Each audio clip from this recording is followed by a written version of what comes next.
Assalamualaikum warahmatullahi wabarakatuh. Pertemuan kali ini secara online kita coba bahas tentang informasi dan komunikasi dalam administrasi publik.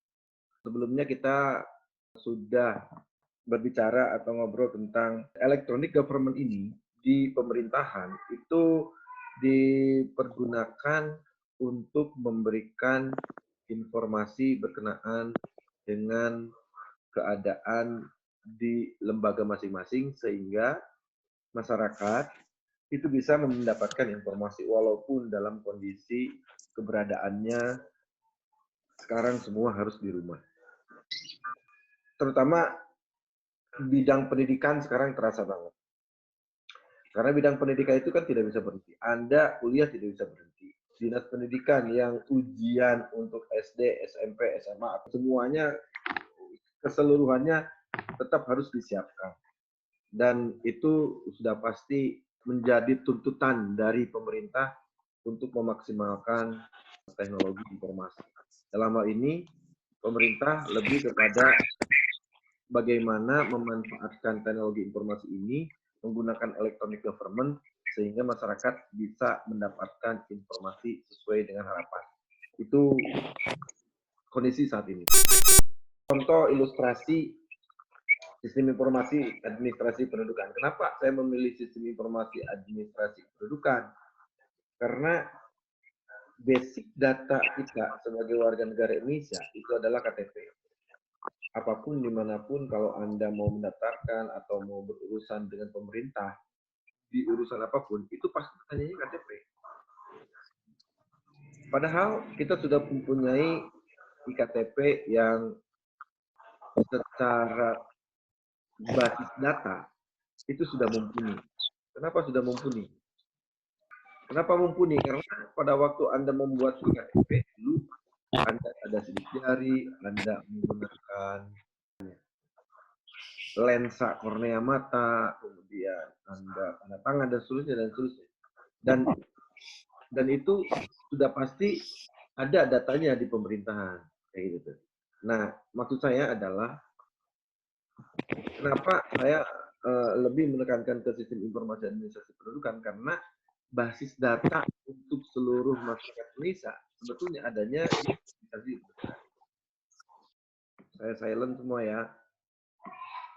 Nanti kalau mau nanya baru diaktifkan. Kalau nggak nanya di silent aja. Oke, kita lanjut. Jadi sistem informasi administrasi pendudukan buat saya adalah itu basis data untuk kalau buat saya sangat mempermudah kita untuk rujukan software apa, informasi apa, data apa yang bisa diberikan kepada masyarakat atau pelayanan apa yang bisa diberikan. Seperti contoh gini aja lah, yang paling sederhana. Yang paling sederhana nih ya, yang paling sederhana. Anda mahasiswa STIA, pada waktu Anda masuk ke STIA, yang Anda dapatkan adalah nomor induk mahasiswa. Nomor induk mahasiswa itu adalah identitas Anda di STIA untuk pelayanan-pelayanan yang lainnya. Contoh, Anda mau KRS, Anda masukin nomor induk mahasiswa. Anda mau bikin KPU, Anda masukin nomor induk mahasiswa. Anda bayaran, Anda ditanya nomor induk mahasiswa. Kemudian Anda mau ujian, nilainya dimasukkan berdasarkan nomor induk mahasiswa. Kenapa menggunakan nomor induk mahasiswa? Karena nomor induk mahasiswa itu tidak pernah ada yang sama. Kalau nama ada yang sama, tapi nomor induk mahasiswa ada yang sama. Di pemerintahan juga sama. Artinya, KTP itu, administrasi kependudukan, adalah hal yang basic, database yang paling basic yang harus dipunyai oleh pemerintah, sehingga untuk informasi atau untuk melayani masyarakat itu bisa berdasarkan KTP. Dalam hal ini, secara elektronik. Itu yang dimaksud kenapa saya lebih menyinggung atau membahas sistem informasi administrasi kependudukan. Nah, berikutnya, sistem informasi administrasi kependudukan ini ada undang-undangnya sejak tahun 2006 nomor 23. Jadi dasar hukumnya jelas. Sistem informasi administrasi kependudukan suatu sistem berbasis web yang disusun berdasarkan prosedur-prosedur dan memakai standarisasi khusus yang bertujuan menata sistem administrasi kependudukan. Jadi maksudnya adalah harapan kita kan kalau dengan sistem informasi administrasi kependudukan kita bisa menggunakan iktp ini sebagaimana mestinya. Contoh, Anda punya iktp, kan ada nomornya tuh. Maka nomor itu adalah nomor identitas Anda apabila iktp Anda pakai. Tapi kan sampai sekarang Anda belum bisa menggunakan fasilitas itu. Adapun Anda punya nomor induk KTP, itu kan hanya nomor induk KTP saja tanpa bisa dipakai. Ini di SIA contoh, Anda mau ngisi KRS kan dimasukin NIM-nya. Nah, artinya kalaupun saya misalkan sekarang mau ngurus sesuatu di kantor, harusnya bisa langsung menggunakan nomor induk KTP saya. Itu sudah bisa connect. Nah, itu yang dimaksud sistem informasi administrasi pendudukan yang harapan kita itu seperti itu. Dan standarnya sudah secara nasional, jadi di mana-mana akan sama. Tapi sekarang belum secara keseluruhan pemerintah Indonesia belum nyampe ke sana, tapi harapan kita kan bahwa seluruh pemerintahan baik itu di daerah ataupun di pusat sudah akan menuju ke sistem informasi kependudukan yang berbasis atau standarnya sudah nasional, gitu ya. Kemudian berikutnya, saya tadi bilang kenapa menggunakan database atau kenapa menggunakan iktp, kenapa menggunakan kartu atau administrasi kependudukan. Karena dengan administrasi kependudukan itu nanti kalau kita misalkan mendatanya kayak sekarang lah, Anda tahu nggak sensus sekarang yang secara nasional yang menggunakan internet atau web, itu kan sebetulnya untuk mencari database. Paling simpelnya adalah database itu akan ada di desa awalnya misal. Kalau lingkupnya kecil desa. Dari desa dikumpulkan itu menjadi kecamatan. Dari kecamatan dikumpulkan itu menjadi kabupaten atau kota. Dari kabupaten dikumpulkan itu menjadi provinsi. Dan kalau setiap provinsi digabungkan itu menjadi negara Indonesia kan gitu kan ya, atau menjadi database kependudukan Indonesia. Itu harapannya. Jadi sebetulnya kalau misalkan kita mau mencoba melakukan atau menjalankan electronic government, yang paling sederhana itu pertama ada websitenya, yang kedua ada database masyarakatnya. Kalaupun sekarang misalkan hanya bisa di kabupaten, kita lakukan di kabupaten. Kalau kabupaten terlalu besar, kita lakukan di kecamatan.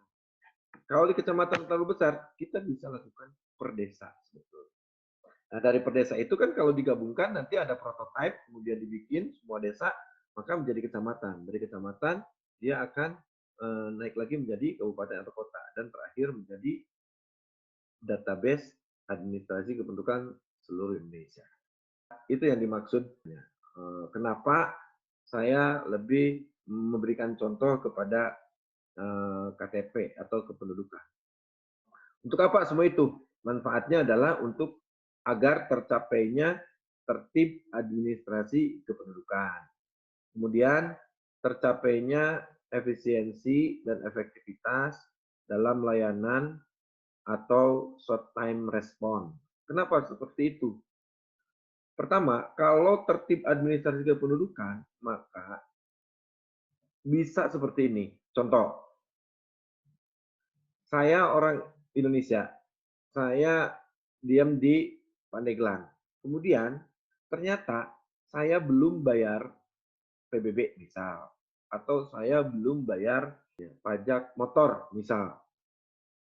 Dengan tertib administrasi kependudukan itu sebetulnya bisa tercatat bahwa saya tidak bisa dilayani atau pelayanan publik saya akan terhambat apabila pajak-pajaknya misalkan belum terbayarkan.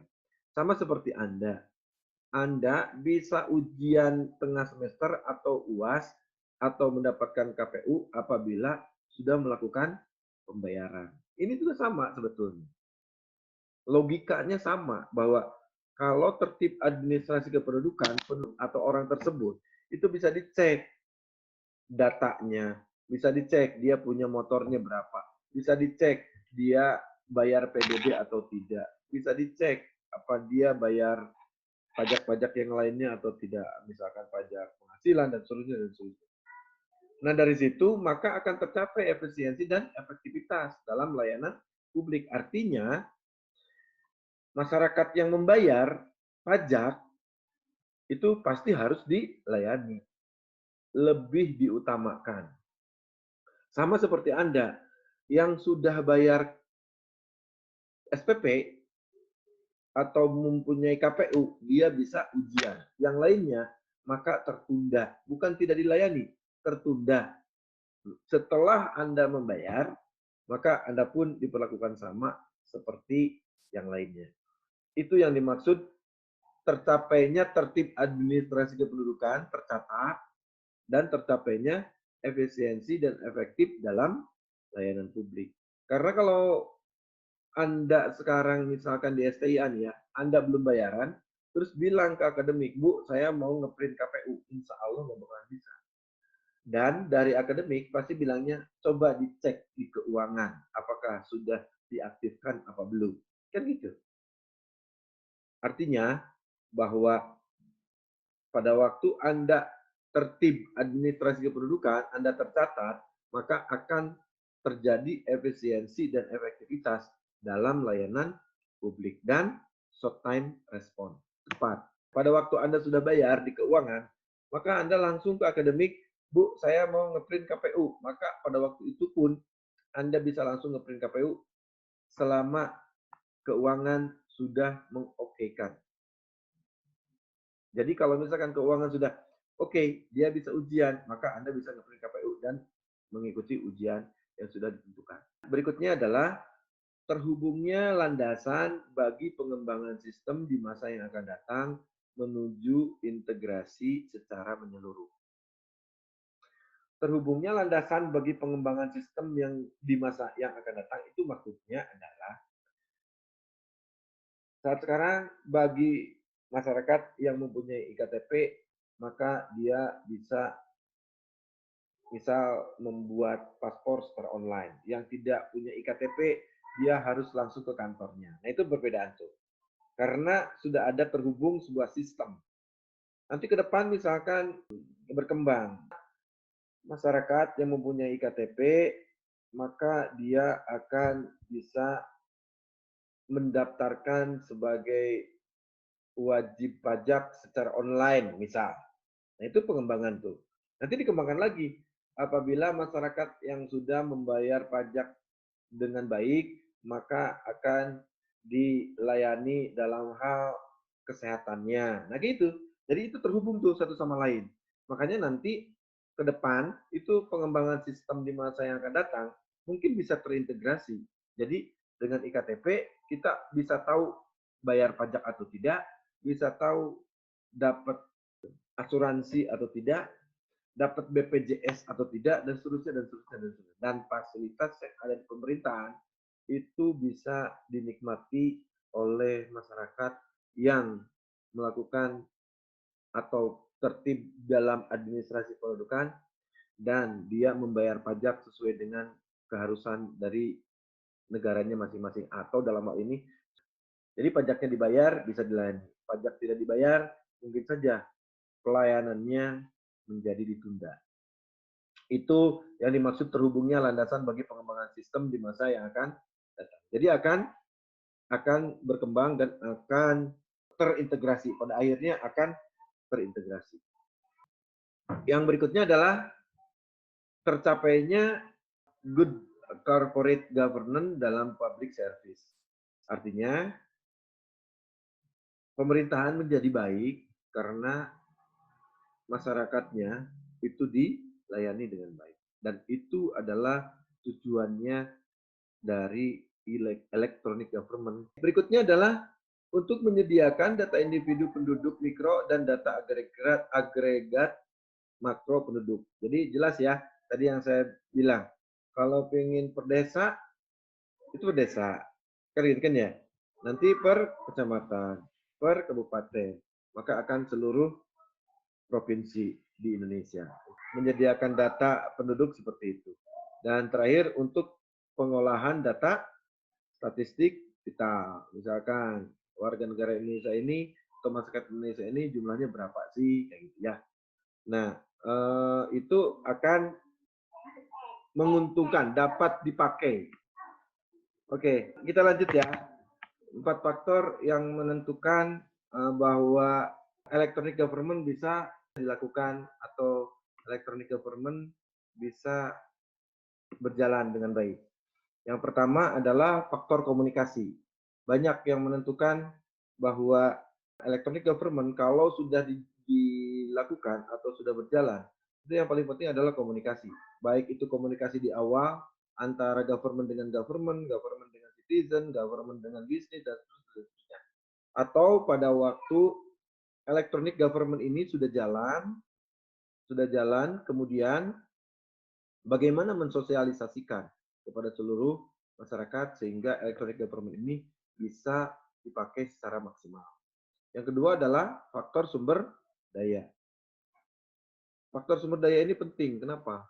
Karena kalau sistemnya sudah ada, servisnya sudah ada, administrasinya sudah ada, sedangkan masyarakatnya belum mau menerima dan mengikuti peradaban yang ada, maka electronic government mustahil bisa dijalankan atau berjalan dengan. Kalau masyarakatnya belum mau menerima perubahan dari teknologi informasi, ya mereka tidak akan pernah bisa menjalankan electronic government sebagaimana mesti. Yang berikutnya adalah sikap atau faktor sikap. Sikap kita dengan adanya electronic government ini seperti apa? Menolak atau menerima. Kalau sumber daya kan lebih kepada misalkan dari pemerintah dan masyarakat dia harus sama-sama. Artinya kalau pemerintahnya tidak mau mengupgrade sumber daya di dinasnya, tidak mau ditingkatkan, juga tidak akan bisa berhasil. Jadi harus di kedua belah pihak kalau sumber daya. Dengan sikap mungkin lebih kepada masyarakatnya, apakah mau menerima atau tidak. Yang terakhir adalah faktor struktur birokrasi. Sekarang kan struktur birokrasinya itu lebih dipersempit, lebih diperkecil. Artinya, karena kita memerlukan short time response, maka struktur birokrasi juga harus mampu atau mengimbangi apa keinginan dari electronic government. Sehingga electronic government ini bisa berjalan sebagaimana mestinya. Sampai ketemu minggu depan. Assalamualaikum warahmatullahi wabarakatuh.